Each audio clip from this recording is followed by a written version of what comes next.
Certainly. Here's a rewritten version of the story segment. Go home, you broke old hag.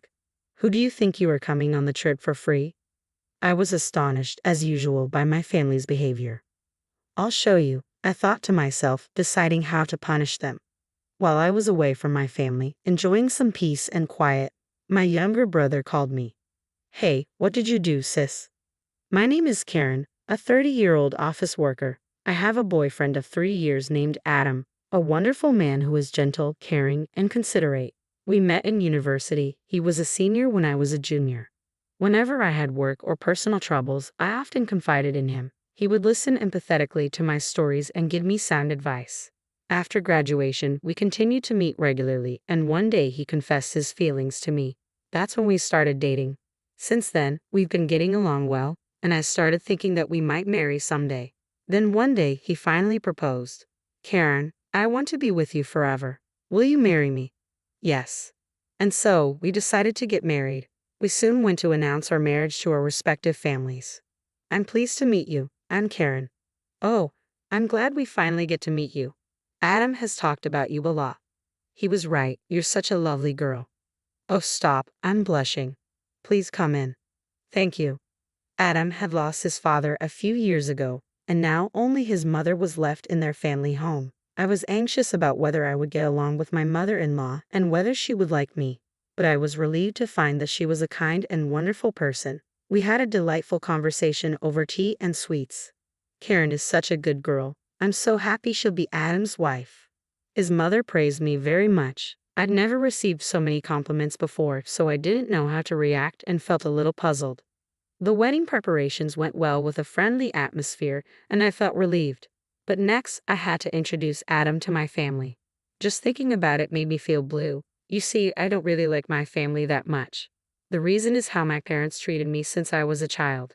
Both of my parents were athletic, my mother in track and field, and my father in soccer. Because they were both good enough to be recommended to university, they had high expectations for their children to excel in sports as well. But I didn't have the athletic ability they hoped for. They tried to enroll me in various sports lessons, hoping I would excel at something. I remember being made to play basketball, swim, play table tennis, and even figure skate. However, I had fundamentally poor athletic ability. While I might have been considered average from a general perspective, it was far from the level needed to pursue excellence. As a result, my parents were frustrated. In the midst of this, my younger brother Kenny was born. My parents expected that there were many sports in which boys could excel, so they tried to involve my brother in sports as well. Then my brother showed talent in soccer. When the coach of the local youth soccer team said, "This kid is a genius," my parents were over the moon and began devoting all their love to my brother. Kenny is truly a genius. He takes after us. Their words implied that I was ordinary, and they did not want to admit that I was their child. No matter what my parents did, they favored my brother and didn't care about me. I progressed through middle school and then high school, but my parents remained indifferent. Even when I worked hard and achieved decent grades, they dismissed my efforts, saying academic success was meaningless. When I expressed my desire to attend college, they replied coldly, "We can't pay for your tuition, you'll have to manage on your own." Determined, I secured a scholarship for college. Meanwhile, my brother continued to excel in soccer, earning a recommendation to a prestigious high school. My parents were ecstatic, convinced he would go pro. "I'll do anything for Kenny," they would say. Growing up loved and adored, my brother inevitably looked down on me. "You're just an incompetent who attracts trouble and poverty," he would taunt. My parents never intervened. Instead, they joined in, labeling me a trouble and a financial drain. With each insult, my confidence plummeted. Despite earning a spot at a reputable university and landing a high-paying job at a major company, my self-esteem remained fragile. My accomplishments were quickly overshadowed by Kenny's success. He too received a soccer recommendation for college, feeling my parents' pride in him. Meanwhile, I struggled financially, burdened by scholarship repayments. While Kenny stayed at home, basking in parental affection and pursuing soccer, his path to professional success proved challenging. Despite graduating from college, he failed to secure a professional soccer career and had to find a job. Yet our parents remained steadfastly proud of him, and he continued living comfortably at home. I, on the other hand, was treated with disdain. At family gatherings, I was labeled the disappointment while Kenny was hailed as the pride of the family. Karen works at a big company, you should be proud, relatives would say. But my parents would dismiss it, asserting, no, Kenny is far more amazing. Such treatment left me perpetually disappointed by my family. My family treated me so poorly that I had stopped attending New Year's gatherings altogether. So, I was extremely hesitant about introducing Adam, my dear fiancé, to them. I had already briefed Adam about my parents and brother and their dismissive attitude towards me. However, he insisted on making a proper wedding greeting, so I reluctantly decided to visit my parents' house for the first time in several years. I called my mother to share the news of my impending marriage. What? No, long time no see, or how are you? Just straight to the point, I thought bitterly, knowing this was exactly what I could expect from her after all this time. Can you hurry up and tell me what you want? She curtly replied. I'm getting married, I stammered. He wants to say hi to you, so I was wondering if you'd meet with him. Why do I have to go through all that trouble? Her coldness pierced me, and disappointment washed over me once again. Then, I heard my brother's voice in the background. Mom, who are you talking to? It's Karen. She said she's getting married and wants to bring her fiancé to say hello. Well, that sounds interesting. I want to see how dull the other guy is. Let's meet him, my brother chimed in. Really? Well, if you say so. My mother finally relented. She picked up the phone and said, hello. You can come and say hello. Mixed feelings welled up inside me. I could hear their conversation, and despite everything, Adam still wanted to meet them.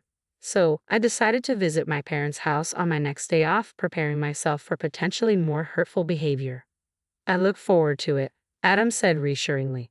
If the conversation over the phone is true like you said, wow, I replied, a hint of nervousness in my voice. It's not funny. I've had some really bad experiences, I explained, feeling the weight of past disappointments. Sorry, but if we're going to get married, I'm going to have to meet your family, Adam insisted gently. Okay, I sighed reluctantly, preparing myself for what was to come. We drove to my parents' house. When we arrived, I pressed the intercom, but no one answered. Upon entering the living room, I found my entire family seated on the sofa. There was also a young woman whom I didn't recognize at the time. I'm home. Long time no see, I announced awkwardly. This is my fiancé, Adam. Nice to meet you, Adam greeted politely. As I introduced him, everyone in the family scrutinized him. I thought he'd be more plain and dull, my brother Kenny remarked rudely. Adam chuckled nervously. What about that woman next to you, Kenny? Is she your girlfriend? I called ahead about bringing my fiancé, and he brought along an irrelevant woman, I interjected, frustrated by Kenny's lack of tact. That's my wife, Mira, Kenny declared proudly. She's been living here with me since we got married. What? Your wife? My eyes widened in shock. Wait a minute, Kenny, you were married, I exclaimed, feeling utterly blindsided. Yeah, last year, Kenny replied casually. I didn't know that. I couldn't help but raise my voice, feeling hurt and excluded. Our mother made a disgusted face. You're a picky kid, aren't you? You have nothing to do with Kenny's marriage, so there's no need for us to tell you. No, but, I started, feeling deeply wounded that my own brother had gotten married without anyone informing me. I was shocked and froze on the spot. Then my father turned to Adam. Not that I care, but what do you do for a living? I know it can't be much if you're marrying Karen, but I'll ask anyway. My father's words snapped me back to reality. I clenched my fists in anger, determined not to let anyone belittle my precious fiancé. Adam noticed and lightly restrained me with his hand. Apologies for the oversight. Allow me to introduce myself properly, Adam said calmly, handing his business card to my father. My father glanced at the card with a look of disdain, but then his eyes widened. A lawyer, he shouted, and the whole room, including Kenny's new wife, fell silent in shock. This is amazing. Mother, get him some tea, quickly, my father ordered, his tone completely changed. Yes, right away, my mother stammered. Wow, a real lawyer. Cool, my family members echoed, their attitudes blatantly shifting. Adam rolled his eyes in dismay. I never would have imagined that Karen would be marrying a lawyer. Why didn't she say so? My father mused, suddenly interested. Is the salary good? Could you buy me a fancy bag for my birthday? I was appalled at their shameless comments. As for my brother's wife, she seemed equally brazen. How could she say such things to my fiancé when she has never even met me before? I thought. Adam chuckled and replied, We're going to be a family now, so let's take care of each other. Yes, let's take care of each other, my mother echoed, though I had a bad feeling about it. My parents' brother and his wife enthusiastically engaged in the conversation, actively planning the meeting of both families. Their behavior was so over the top that even Adam's mother was visibly taken aback. After the meeting, I apologized to Adam's mother, but she smiled and reassured me. Don't worry about it. Adam told me everything. I felt relieved. Adam's mother was truly a kind person. About 2 months later, Adam and I had our wedding ceremony. To my surprise, my entire family, who had always treated me poorly and wanted nothing to do with me, attended. Following the wedding, they began contacting me more frequently. Would you and your husband like to have dinner with us sometime? I know a great restaurant, my mother would start each call. It was clear she was trying to ingratiate herself because Adam was a lawyer and made a lot of money. But I wasn't going to fall for her scheme. I'm a little busy right now, so I don't think I'll be able to make it. I'll let you know when I can. Okay, I'll wait for your call. Any time is fine for us, she'd reply in an overly cheerful voice. It was obvious she didn't care about me, only about exploiting my marriage to a wealthy man. After a few months of no contact, she called again. Hey Karen, when are you going to get together with us? She asked in a giggling tone. I'm sorry, I've been a little busy, I responded, about to hang up. We're talking about celebrating my 60th birthday, she continued. We've been paying for your high school education and your father and I have supported you, haven't we? I think it's only right that you return the favor a little. Reading between the lines, it was clear she was hinting that I should pay them back. While it was true that they had supported me through high school, I had funded my own college education. Nonetheless, I felt a sense of obligation. All right, we'll join in the celebration, I agreed reluctantly. Really? Then we're planning a family vacation. Let's go together, she said, her tone filled with excitement. A family vacation, I echoed, feeling a mix of dread and resignation. I didn't like the idea, but I thought it would give my husband and me some time alone together. When I told Adam, he agreed, so we decided to join the family trip. When I informed my mother, she was overjoyed. I'll send you links to the hotels we want to stay at and the plans for other things. What? I was taken aback as she sent me numerous links. Reluctantly, I reviewed the contents and found websites for luxury hotels and restaurants. I was appalled at how extravagant the trip was becoming, clearly a ploy for them to extract money from us. However, I thought this would be the first and last time, so I proceeded to make the reservations. My mother was ecstatic when I called to inform her that everything was set. I'm looking forward to it, thank you. The day of the family trip to celebrate her 60th birthday arrived. We had planned a trip to Kyoto. We boarded the plane and headed for our destination, my parents, brother, and his wife all visibly excited. Upon arrival at the airport, Adam and I informed them that we would be exploring on our own. They tried to persuade us to buy souvenirs and join them, but we managed to evade their attempts and went our separate ways. We spent the day enjoying sightseeing and quality time together. Time flew by, and soon it was time for dinner. We met up with my family in front of the fancy restaurant where we had reservations. You're late, my brother complained. No, but we still have 10 minutes until our reservation, I replied, checking my watch. We entered the restaurant, ready to endure the rest of the evening with them. When I replied, my mother and brother suddenly changed their attitude. We're not talking to you. What? I was taken aback. Oh yeah, we're only here for you, Adam. Thank you for paying for our dinner at such a fancy restaurant and our stay at the luxury hotel. Adam rolled his eyes, confused by her remarks. What? Then my brother turned to me. You're done here, sis. What? I'm saying Adam's parasite has no right to have a good time, he sneered. Hey, what are you talking about? I asked, still bewildered. They started shouting.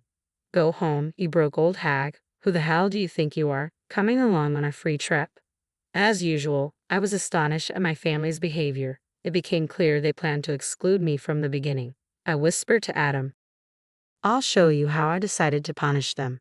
Okay, I'll leave, I announced. My parents, brother, and his wife looked triumphant as they led Adam into the restaurant. Quickly, I made some arrangements. Fortunately, a good hotel had a cancellation, and I reserved a room there. I checked in, took a relaxing bath, and enjoyed the stunning view, relishing my time away from my family. Just as I started to unwind, my phone rang. It was my brother. Hey, what did you do, sis? What's wrong? I asked, feigning innocence. I'll tell you what's wrong. Adam disappeared. I don't know anything about that, I replied calmly. Don't be silly. You whispered something in his ear, didn't you? He may be an idiot, but he's got a good instinct for these things. Yeah, well, it's no big deal, I said, smiling to myself. I told him I'd be staying at a different hotel and that he could come over anytime. Don't be silly, Adam. My brother snapped. He said he got a phone call before the food came, got up from his seat, and didn't come back. We had to pay for that expensive food and to drink ourselves. Oh, really? But it's your mother's 60th birthday celebration. Isn't it normal for you to pay? Shut up. I'm going to charge you for it later. My brother fumed and hung up the phone. Soon after, Adam arrived at the hotel where I was staying, smiling. How did it go? Was he mad? I asked. He was furious. You were supposed to handle the flight, the restaurant, and the hotel bill, but they misunderstood and treated you so poorly. Those people are beyond saving, Adam said, shaking his head in disbelief. We gathered ourselves and enjoyed a meal at the hotel's high-class restaurant. Afterward, we relaxed in our room and welcomed the next morning refreshed. We woke up early and enjoyed sightseeing. To avoid conflicting with my parents, we changed our flight time and left early. While waiting for our flight, my phone buzzed with numerous calls from my mother. Hello, what's wrong? I answered. What the hell is going on? Why aren't you paying for our accommodations? She demanded. Because that's how I made the reservation. Don't be silly. I can't pay $700 per person. You had a good time. You should pay for it unless, of course, you want to get caught. That's enough. You're a parasite and a smug. You're the parasite, I snapped back. I was going to pay for this family vacation with all the money I've saved as a way of repaying you for all the support you've given me. It's your fault that you misunderstood and turned me away. What? Did you plan to pay for your own accommodation, food, and drink? Yes, that's what I'm saying. Oh no, there's no way you can afford that much money. Don't underestimate me. I work for the head office of a big company, and I'm a section chief there. I have quite a bit of money saved up, and my monthly salary is a lot higher than Dad's. What? My mother was absolutely stunned when she learned the truth. But it doesn't matter anymore. I've decided to cut you all off completely. I've got a plane to catch, so goodbye. I hung up and blocked all calls from my family's numbers. Fortunately, I hadn't told them where I worked or where we lived, so they couldn't reach me.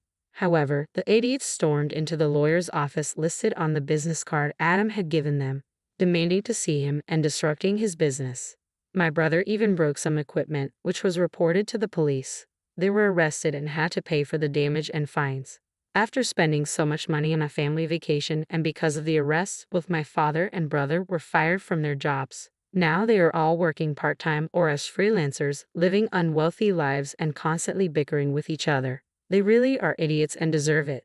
Meanwhile, Adam and I are still living happily. I got pregnant and gave birth to a beautiful baby girl.